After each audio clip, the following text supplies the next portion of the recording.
नमस्कार, मैं मितांजलि मोहंती, व्याख्याता अर्थशास्त्र, शासकीय उच्चतर माध्यमिक विद्यालय समोदा विकासखंड आरंग से।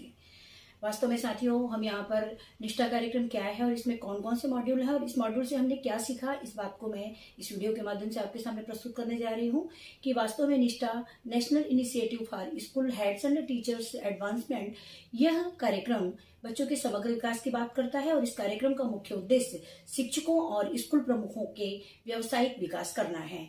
इसके पाठ्यक्रम के अंतर्गत सीखने के प्रतिफल एवं शिक्षार्थी केंद्रित शिक्षण शास्त्र को शामिल किया गया है। साथ ही यह नेतृत्व प्रबंधन, शिक्षण सामग्री और शिक्षण शास्त्र की बात भी करता है। साथियों, इस प्रोग्राम के अंतर्गत हम लोगों ने कुल 13 मॉड्यूल को अटेंड किया था और जिनमें 12 मॉड्यूल जिसे हम जेनरिक कोर्स या मुख्य विषय कह सकते हैं, जिनमें प्रमुख जो मॉड्यूल है वह है पाठ्यचर्या एवं समावेशी शिक्षा, शिक्षण पठन पाठन एवं मूल्यांकन में आईसीटी की भूमिका, कला समेकित शिक्षा, व्यावसायिक शिक्षा, खिलौना आधारित शिक्षा, माध्यमिक स्तर पर शिक्षार्थियों को समझना, शिक्षार्थियों के समग्र विकास के लिए व्यक्तिगत सामाजिक गुणों का विकास, विद्यालय आधारित आकलन और साथ साथ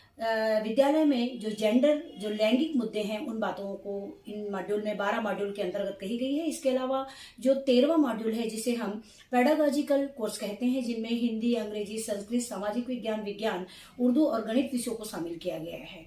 तो साथियों, इसमें जो सबसे प्रमुख मॉड्यूल जो मुझे लगा वह है पाठ्यचर्या एवं समावेशी शिक्षा। पाठ्यचर्या वास्तव में इसकी जो अवधारणा है वो बहुत अधिक व्यापक है, अर्थात स्कूल के अंदर एवं बाहर हम जो भी गतिविधि करते हैं बच्चों के सर्वांगीण विकास के लिए वह सभी पाठ्यचर्या है। और पाठ्यचर्या के अंतर्गत जो समावेशी शिक्षा की बात की गई है उसमें खासतौर पे जो विशेष आवश्यकता वाले बच्चे उनको कैसे चिन्हांकित करनी है, उसके लिए किस प्रकार के पाठ्यक्रम होने चाहिए, उनको पढ़ाने के कौन कौन से तरीके हैं और उनका असेसमेंट कैसे किया जाए और उसके लिए कौन कौन से शिक्षण सामग्रियों का उपयोग किया जाए, इस बातों को प्रमुख तौर पे जोर दिया गया है। क्योंकि समावेशी शिक्षा के अंतर्गत इन विशेष आवश्यकता वाले बच्चों को साथ साथ जो सामाजिक और आर्थिक रूप से वंचित समूह के बच्चे, उनको भी सभी बच्चों के समान सभी को शिक्षा देनी है और समान शिक्षा देनी है। इसलिए यहाँ पर समावेशी शिक्षा की बात की गई है जो बहुत ही महत्वपूर्ण रही है। दूसरा है जो शिक्षण अधिगम प्रक्रिया को प्रभावशाली बनाने के लिए जो हम पेडागॉजी के तौर पे परंपरागत तरीकों के अलावा जो हम आईसीटी का प्रयोग करते हैं वह भी बहुत ही सार्थक और प्रभावशाली है। इसके अलावा विद्यालयीन शिक्षा में जो नई पहलें की गई हैं, जिसमें खासतौर पे आरटी के अंतर्गत आरटी 2009 के अंतर्गत जो 25% सीटें हैं वो कमजोर वर्ग के बच्चों के लिए आरक्षित की गई है। इसके अलावा एसएसए 2000 की भी बात करता है। इसके अलावा विद्यालय शिक्षा में जो नई पहलों के अंतर्गत कस्तूरबा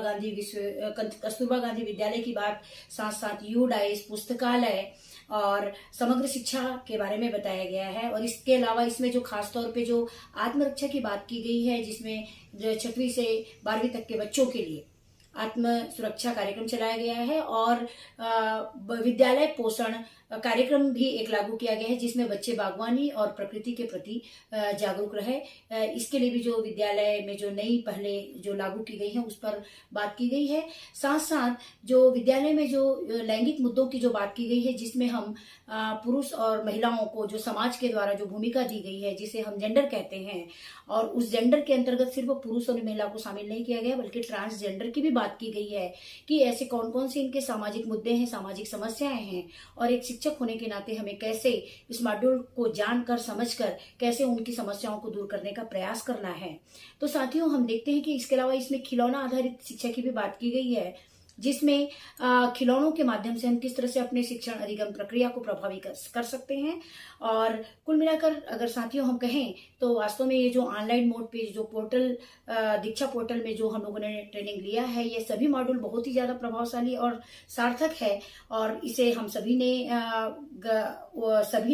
प्राप्त किया है। बशर्ते इस मॉड्यूल से जो हमें जानकारी मिली है और जो समझ बनी है उसको हमारे ऊपर एक बहुत बड़ी जिम्मेदारी है कि हम अपने स्कूली शिक्षा पर, विद्यालय शिक्षा पर उसको कैसे लागू करें और कैसे उसका सार्थक परिणाम देखें। धन्यवाद।